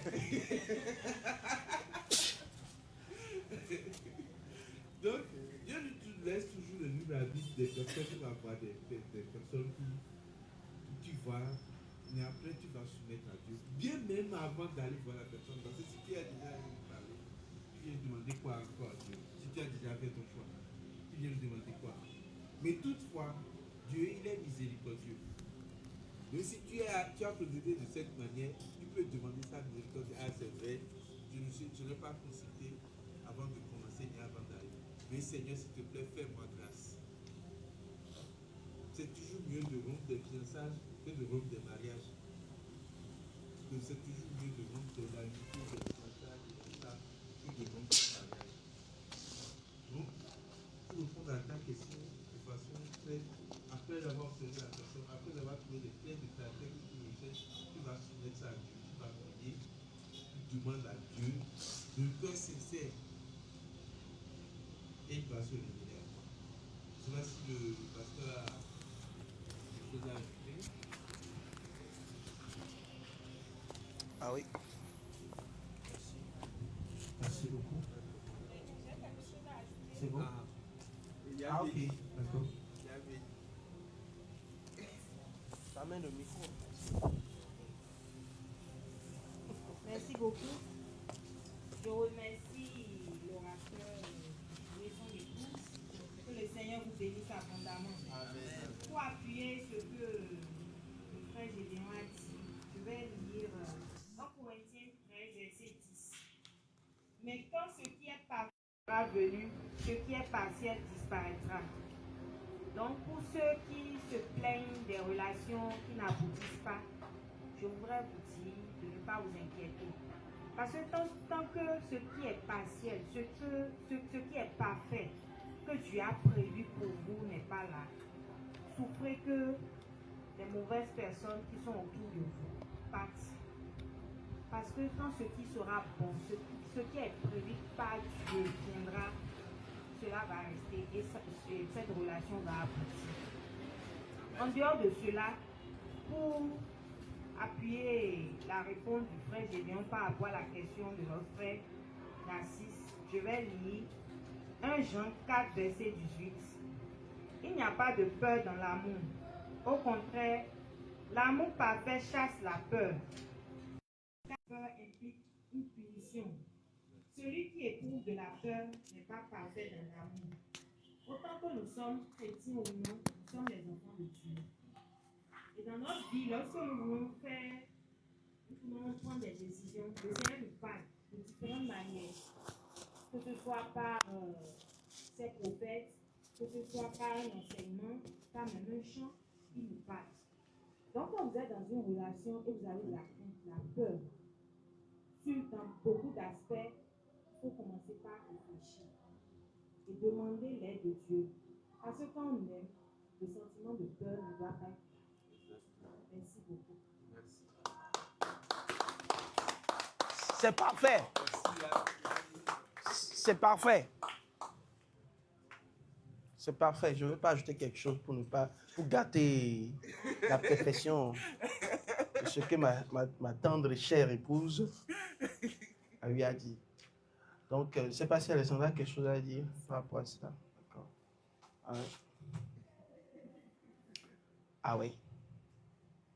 Je suis tenté d'ajouter quelque chose. Ne cède pas la tentation. Donc, je ne cède pas. Donc, une des choses que, vous savez, j'ai l'habitude de dire, Dieu veut qu'on fasse bien. J'ai eu l'inspiration d'écrire un livre sur Dieu croit en toi. C'est le titre. Dieu croit que tu vas bien faire. C'est pourquoi il t'a laissé le libre arbitre. Il y a plusieurs points. Hein. Donc, je pensais au livre et à des vérités qui doivent sortir. Et Dieu croyait en Adam. C'est pourquoi il lui a laissé le libre arbitre, le choix. Si Dieu ne croyait pas en lui, il savait que Dieu ne nous a pas créés pour que nous puissions faire de mauvais choix. Je ne sais pas si vous comprenez. Dieu ne nous a pas créés pour que nous puissions faire des mauvais choix. Il sait que si tu comptes sur lui, tu vas faire un bon choix. Amen. Et un mauvais choix va toujours te troubler. Ça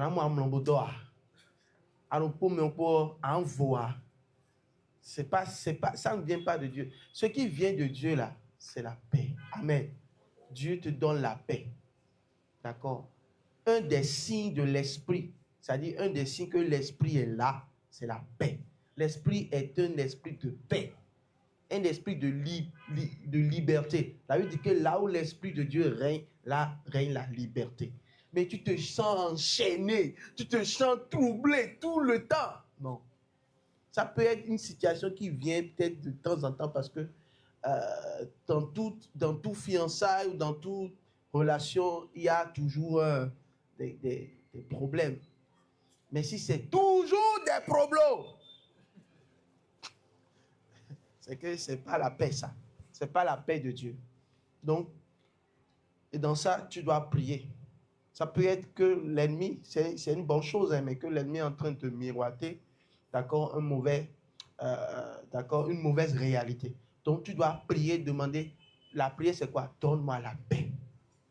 D'accord? Si ce n'est pas elle, Seigneur, donne-moi d'être convaincu. C'est une prière simple, hein? Mais si c'est elle, donne-moi la paix. Et tu vas voir. Parce que Dieu veut que tu fasses un bon choix. Donc, il va te répondre. Amen. Donc, je ne parle pas beaucoup. Je m'arrête comme ça. Alléluia. Que Dieu vous bénisse vraiment. J'aimerais que vous acclamez le Seigneur pour vraiment notre très chère Alexandra et notre très cher Gédéon. Que le Seigneur vous bénisse très abondamment. On a passé un bon moment, non? Un très bon moment. Et je voudrais vraiment que pour la prochaine fois, parce que la rencontre des vaillants, c'est normalement une fois par mois. D'accord? C'est un moment où nous passons vraiment un temps de partage différent avec le Seigneur. Et c'est tellement beau. Donc, soyez engagés à porter ce message plus haut. Amen. Afin que plusieurs puissent bénéficier de ces moments merveilleux que nous avons dans sa présence. Je voudrais que nous puissions nous lever. Nous allons dire merci à Jésus. Nous allons dire merci à Jésus. Demain, nous sommes là pour le culte à 17h. Dis simplement merci à Jésus. Et si tu es venu avec un fardeau, il y a quelque chose qui vraiment te dérange dans ta vie, quelque chose qui te fatigue, tu vas dire, Seigneur, ôte cette situation de ma vie maintenant dans le nom de Jésus. Alléluia. J'aimerais vraiment prier que Dieu vous donne la paix ce soir. Qu'il vous donne la paix dans toutes vos relations. Et quelqu'un est en train tellement peut-être de se demander quand est-ce qu'il va rencontrer la bonne personne. Je veux prier pour toi ce soir que Dieu te fasse rencontrer la bonne personne.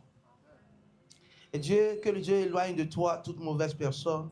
Aujourd'hui, qui te montre un visage d'agneau alors que c'est un loup qui va te manger après. Dis Seigneur, éloigne de moi toute personne qui est un instrument du diable pour détruire ma vie. Et fais attirer vers moi des personnes selon ton cœur. Des personnes selon ton cœur. Une personne selon ton cœur. Un homme selon ton cœur. J'aimerais qu'un célibataire qui n'est pas endurci, bien sûr, et qui cherche à se marier puisse prier. Ah oui, dans cette atmosphère de gloire, que un témoignage vienne maintenant.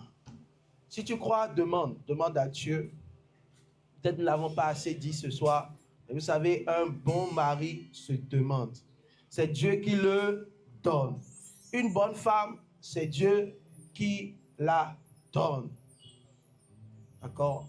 Et si vous demandez à Dieu, il va vous le donner. Amen. Donc dis, je demande, Seigneur, la grâce d'avoir une bonne femme. Une femme sage. Au nom de Jésus. Et tu l'as certainement bien compris. Si tu veux une femme sage, tu dois savoir que tu dois être un vrai homme. Un vrai homme. Un homme bien préparé. Bien préparé. Parce que les bonnes choses s'attirent. C'est une réalité spirituelle. Tu veux prier pour avoir un homme selon le cœur de Dieu. Un homme bon. Un homme qui craint le Seigneur. Tu peux demander. Mon épouse a l'habitude de dire, j'ai demandé à Dieu un homme qui craint le Seigneur et j'ai reçu cela. Vous aussi pouvez demander et recevoir. Demande et reçois. La grâce de Dieu encore ce soir dans ta vie. Troisième requête, bien-aimé, tu vas prier maintenant. Si tu es déjà marié et tu as beaucoup de défis dans ton mariage, tu vas demander à Dieu, lui qui est un Dieu de paix, lui qui est un Dieu de paix, qui sème la paix dans ton mariage. Peut-être aujourd'hui tu vis également la paix, mais tu vas demander aussi au Seigneur d'enraciner, de faire enraciner cette paix dans ton mariage. Fais-le, Seigneur. Et ne pouvons pas partir sans prier pour les couples que tu connais. Ça peut être tes parents, ils ont des problèmes. Tu vas dire, Seigneur, maintenant, par ta grâce. Alors nous venons pour intercéder pour les couples. Je veux intercéder pour les couples. J'entends que quelqu'un doit prier pour ses parents, pour le couple pour le foyer de ses parents. Au nom de Jésus. Tu vois, Dieu est un Dieu de paix. Il sèmera la paix dans le mariage de tes parents. Tu vas prier pour un ami et Dieu met déjà son nom dans ton esprit. Tu vas prier maintenant et tu vas voir comment le Seigneur Jésus va opérer un miracle. Son couple est fragile actuellement et tu le sais, tu es au courant de cela. Tu veux prier et Dieu va opérer un miracle. J'aime dire que le Dieu que nous servons est un Dieu de miracle. Au nom de Jésus. Alors nous prenons autorité dans le nom de Jésus que tout esprit malin, tout esprit des eaux, tout esprit de célibat, tout esprit parce qu'il y a une réalité spirituelle, démoniaque, les démons qui combattent le mariage, qui combattent le mariage selon le cœur de Dieu. Nous prions au nom de Jésus que ces esprits soient mis au dehors maintenant au nom de Jésus. Ceux qui auront cru en Jésus, la Bible dit qu'ils chasseront les démons. Alors nous chassons tout démon, tout esprit méchant et mauvais qui s'en prend au foyer, qui s'en prend au foyer, qui s'en prend au foyer. Tous les foyers de ce quartier, nous prions pour eux maintenant que la main de Dieu les touche et tout ce qui était comme une attaque du diable, du serpent, pour détruire les ménages, pour détruire les enfants, dans le nom de Jésus. Que ces démons soient chassés maintenant au nom de Jésus-Christ. Amen. Merci Jésus pour ce que tu fais. Alors, encore une fois, 10 secondes, élève la voix et prie. Tu as quelque chose à dire au Seigneur. 10 à 20 secondes. Demande-le maintenant et reçois au nom de Jésus.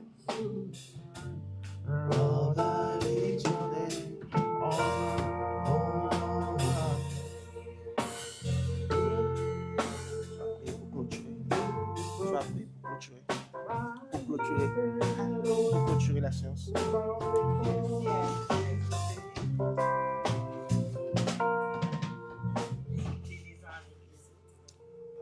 Profiter d'un petit moment convivial les uns avec les autres, discuter.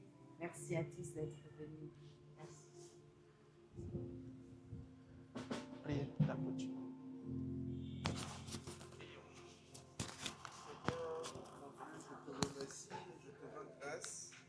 Merci pour ce moment que tu nous as donné de partager. Seigneur, je prie, Seigneur Dieu Tout-Puissant, que quelqu'un puisse trouver réponse à cette question à travers ce moment, Seigneur Dieu Tout-Puissant. Amen. Que quelqu'un puisse trouver solution bénédiction à tous ceux qui le tracassent à travers ces moments, Seigneur Dieu Tout-Puissant. Je prie également, Seigneur Dieu Tout-Puissant, qu'une âme, une personne soit bénie, Seigneur Dieu Tout-Puissant, à travers ce moment, Seigneur Dieu Tout-Puissant. Je prie, Seigneur Dieu Tout-Puissant, que ta paix qui surpasse tout chose, Seigneur Dieu Tout-Puissant, soit le partage de tout un chacun ici présent. Père éternel, nous sommes maintenant à la fin. C'est toi l'alpha et l'oméga, le commencement et la fin de toutes choses, Seigneur Dieu Tout-Puissant. Sois avec nous, Seigneur Dieu Tout-Puissant. Je confie, Seigneur Dieu Tout-Puissant, le départ et l'arrivée de tout un chacun entre tes mains, Seigneur. Celui qui va marcher, celui qui va prendre sa moto, celui qui va prendre une voiture, Seigneur Dieu Tout-Puissant, soit avec tout un chacun de nous. Que personne ne vienne ici et en retournant à la maison ait le moindre grief, Seigneur Dieu Tout-Puissant. Que ta main puissante soit sur tout un chacun de nous, Seigneur Dieu Tout-Puissant. Que ta grâce nous accompagne, Seigneur Dieu Tout-Puissant. Dans le nom de Jésus, j'ai prié. Amen. Acclame le Seigneur. Nous allons chanter. Nous avons quelque chose à partager ensemble. Nous allons le partager. Oh.